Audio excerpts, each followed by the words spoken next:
When you raise a daughter alone, you think the hardest part is the early years. Scraped knees, late-night fevers, the endless juggling of bills and bedtime stories. You never imagine that the hardest part might come later, when she calls you, only when she needs something.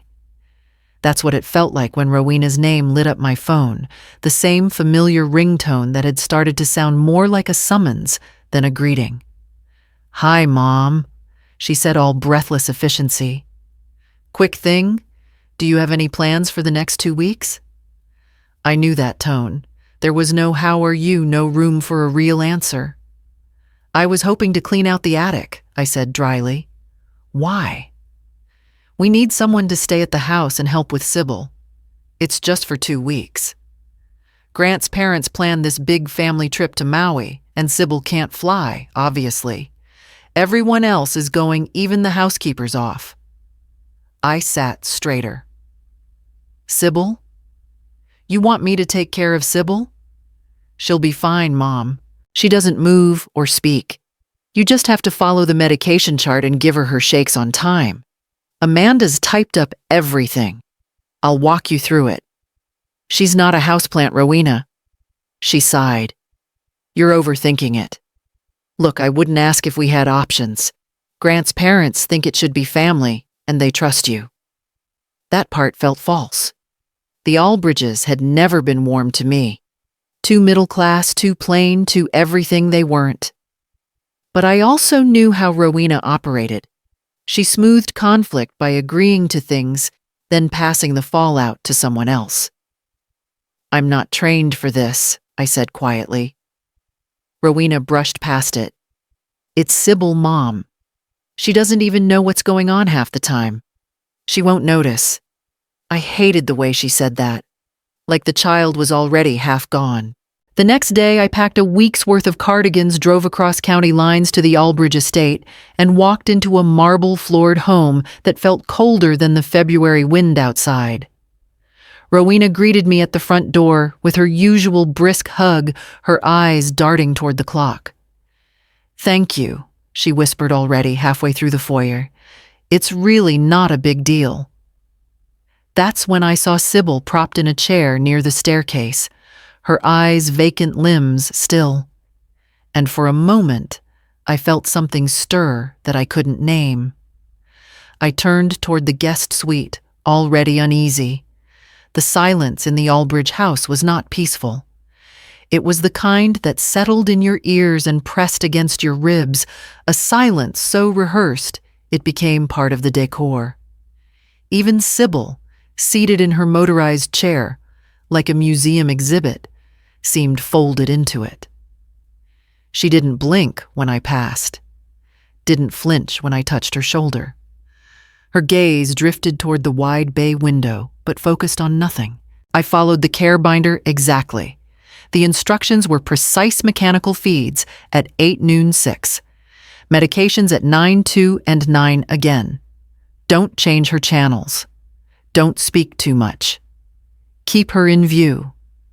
I warmed her liquid diet, crushed the capsules Amanda had labeled with military neatness, stirred until it all dissolved into something I wouldn't feed a dog, and offered it to Sybil by spoon.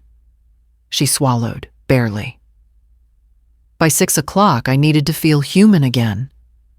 I turned on the radio in the kitchen just low enough not to disturb her, and began boiling pasta.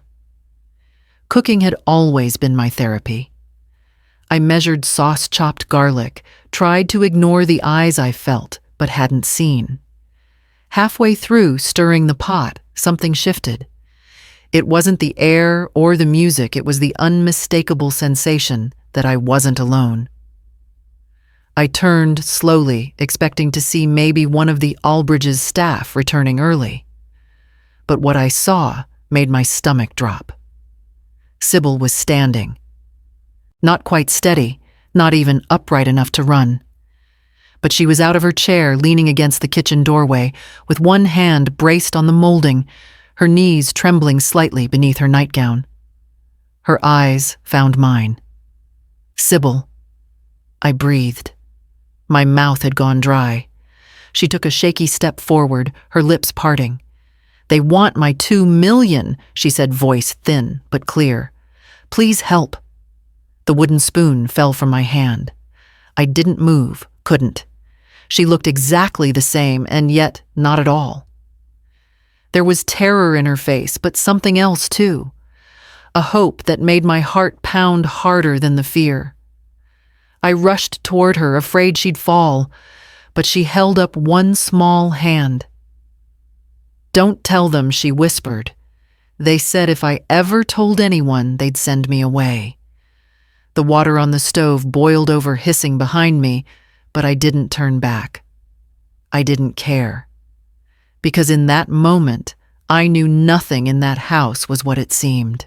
I sat Sybil down gently on a bar stool and crouched beside her, still stunned.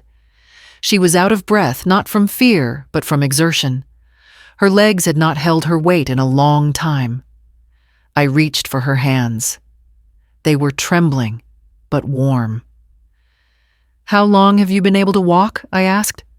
She looked down, ashamed. "Since I was 5. I blinked. "You're 8 now." She nodded.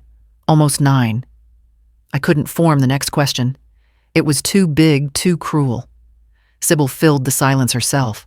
"They said if I ever talked or stood up, they'd send me away. Somewhere with locked doors and people who scream. I didn't ask who they were. I already knew.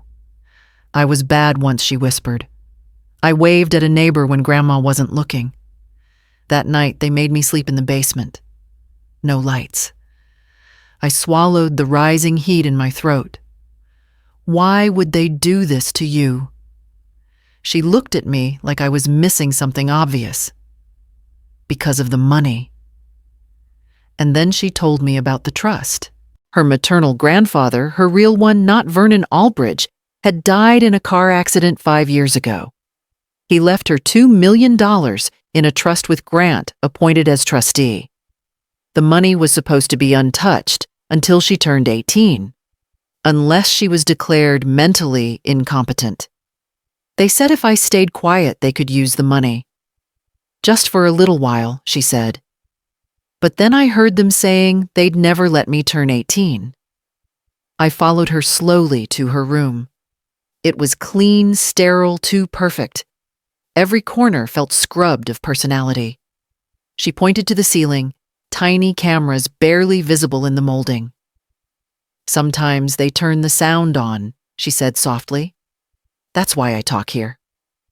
She opened a book, tucked between picture frames, a journal. Inside page after page in tiny, perfect handwriting. She had taught herself. Lists of things they said when they thought she wasn't listening.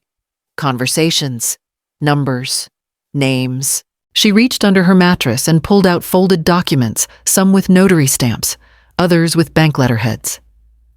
"I keep them safe," she said, "just in case someone like you ever came." My hands shook as I unfolded the papers. It was all there.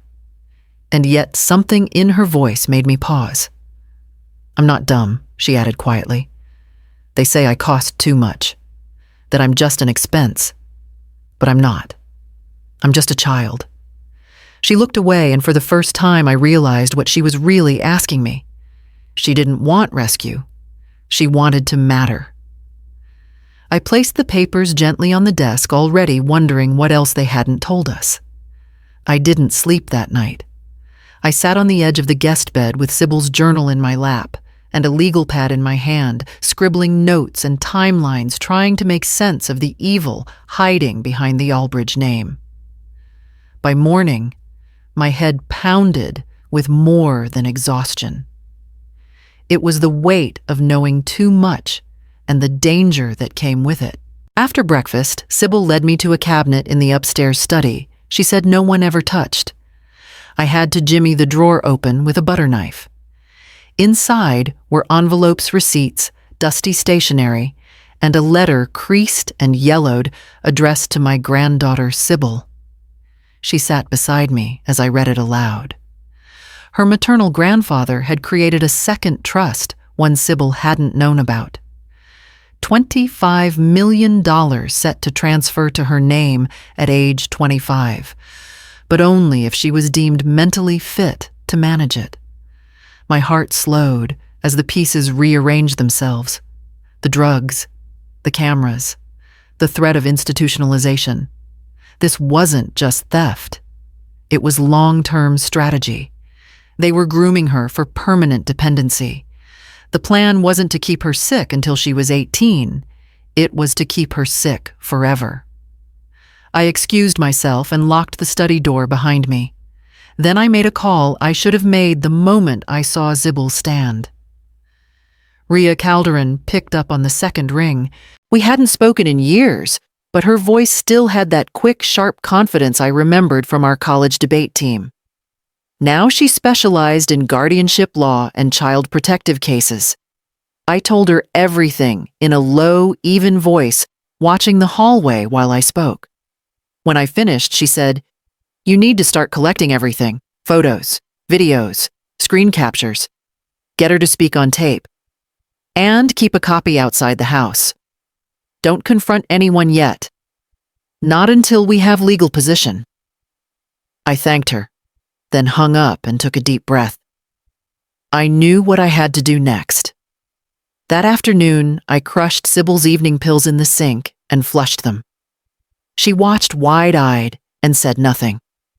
The next morning, she laughed at breakfast. Real laughter, bright and startling. By the second day, she was walking between rooms without help. Her speech came faster, clearer. The fog was lifting. So was my fear, at least a little. Because now I understood what they were trying to bury, and I wasn't about to let them succeed. I woke to the sound of a door slamming downstairs. Not the usual creak of pipes or soft groan of the old house settling, but a sharp, deliberate impact that sent my pulse racing. I grabbed my robe and hurried out into the hallway. Sybil was already standing in the doorway of her room, her small hands trembling as she clutched the edge of the frame. "They're back," she whispered. My mouth went dry. "They weren't supposed to be home until this afternoon. They do this sometimes," she said, "to see if I've been good." I took her hand. "Go. Get in the chair. We do this your way, just one last time." She didn't argue. Within seconds, we had her back in the wheelchair, the blanket draped neatly over her legs, her arms slack in her lap.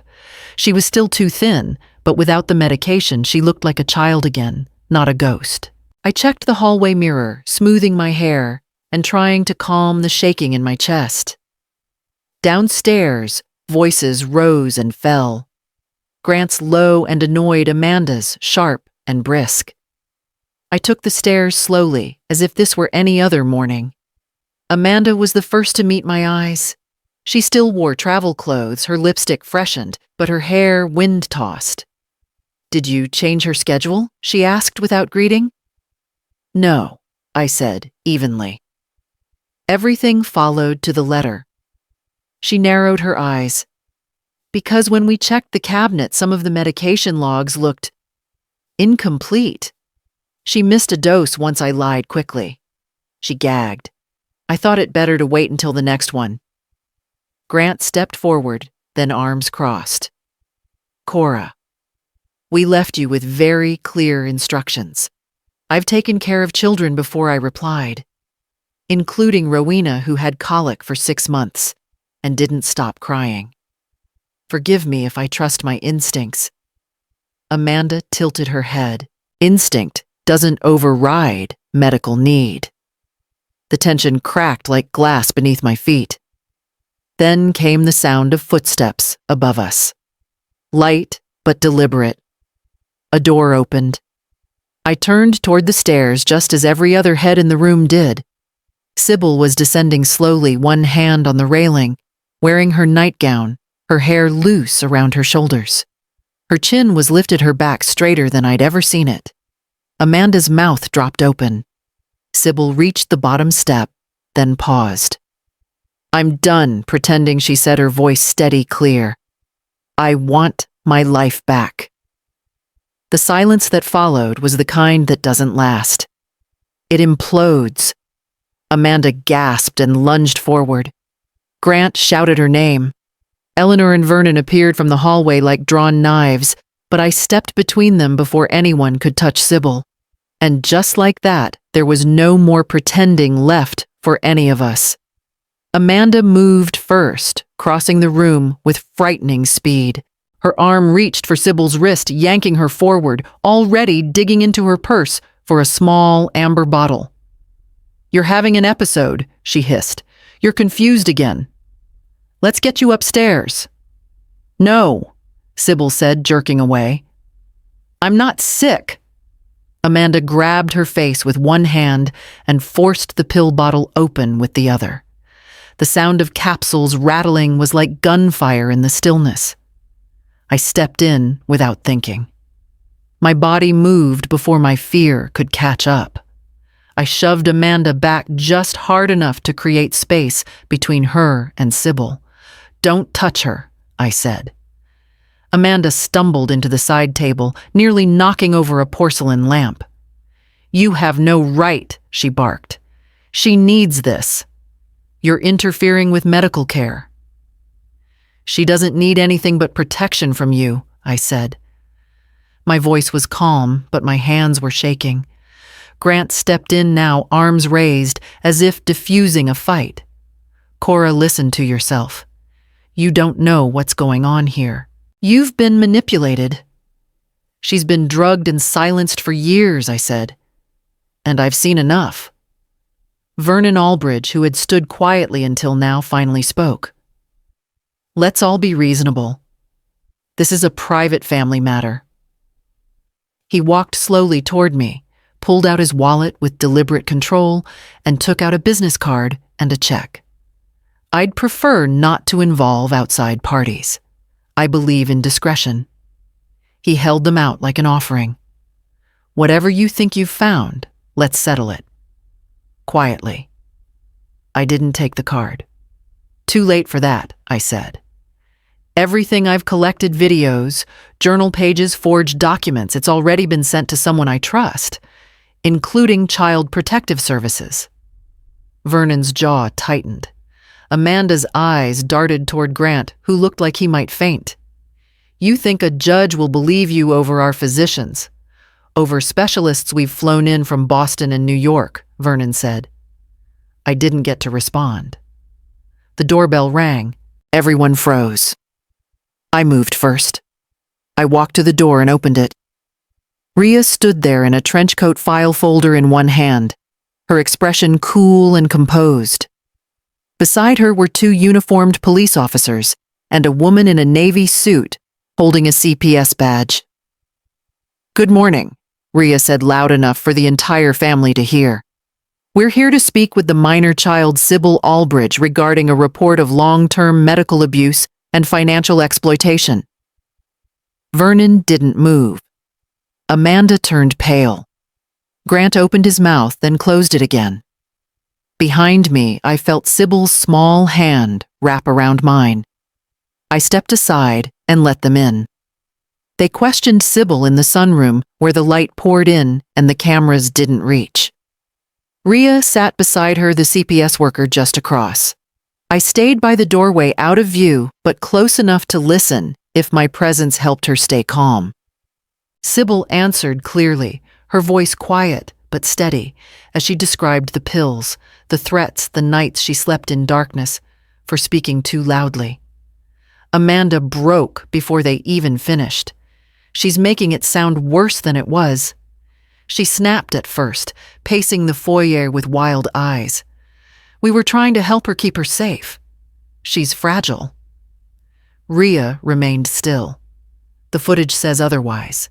So do the drug prescriptions in your name." Amanda's shoulders collapsed. "It wasn't me," she said, her voice cracking. "It was Vernon. He said the trust could stabilize everything. That if we controlled the money, we could enough." Vernon barked from behind her. But Amanda kept going. "He said it was only until we got the company solvent again. But then it just continued." The police moved toward him. Vernon turned to the lead officer and pulled something from his pocket, a folded check. "This doesn't have to become a spectacle," he said coldly. "Let's resolve this like adults." The officer didn't even look at the check. "That's attempted bribery," he said, cuffing him without ceremony. Grant said nothing. He stood near the staircase staring at the floor, his hands limp at his sides. I met his eyes once, but he didn't hold my gaze. Later that day, Sybil was examined at the hospital. Every test confirmed what I already knew.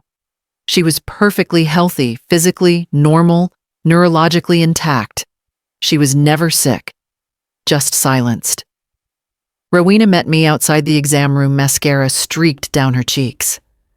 "I didn't want to believe it," she said. "I told myself they were strict, not cruel." I didn't answer. 2 days later, the court approved my emergency guardianship petition. Rhea filed it on my behalf and refused any fee. "Someone has to stand for her," she said. "You already did the hardest part." I signed the last form and looked across the table to where Sybil sat, swinging her legs, a stuffed bear clutched in one arm. For the first time, she didn't look scared, just waiting, ready. It's been 3 months since the morning Sybil took her first unguarded breath. The transition wasn't without struggle. The first few nights, she still clutched her pillow tight, whispering that they might come back. But the fear slowly loosened its grip. She started sleeping through the night. The bruises on her trust faded slower than the ones on her skin, but they did fade. She goes to school now. A small classroom, kind teachers, and a girl named Nia, who brings her friendship bracelets. The first time I saw them holding hands in the pickup line, I had to turn away to keep from crying. Some days, Rowena comes by, sometimes with flowers, sometimes empty-handed. We don't talk much about what happened. Not yet. But she watches Sybil now, not with indifference, not with polite detachment, but with eyes that finally see her. Once she said quietly over tea, I kept thinking if I didn't acknowledge it, it wasn't real. I didn't need to say anything. We both understood the cost of looking away. Rhea and I meet weekly. We've opened a small fund, just enough to help one child at a time. A bridge, she calls it. One step out of the dark for kids like Sybil. It's not grand, but it's something. And it matters. This morning, Sybil came home from school with smudged knees and paint on her hands. She rushed past me, calling from the kitchen that she had something to show. I followed her into the sunroom, now free of cameras and tension, and she held up a drawing. It was us two stick figures walking hand in hand. Trees, a little house, the sun, with too many rays. And in big block letters at the top, I was never silent. I was waiting for someone to listen. I sat beside her, pulling her close. She smelled like glue sticks and crayons and sunlight. She leaned into my shoulder. "Do you think I'll always remember it?" she asked softly. "I think you'll remember," I said. "But I think it'll hurt less." She nodded, and for a long moment we just stayed like that. No rush, no noise, just the weight of peace settling around us. And I wondered, not for the first time, how many children are still pretending because no one is watching. And if anyone would see them, not the wheelchair, not the silence, but them.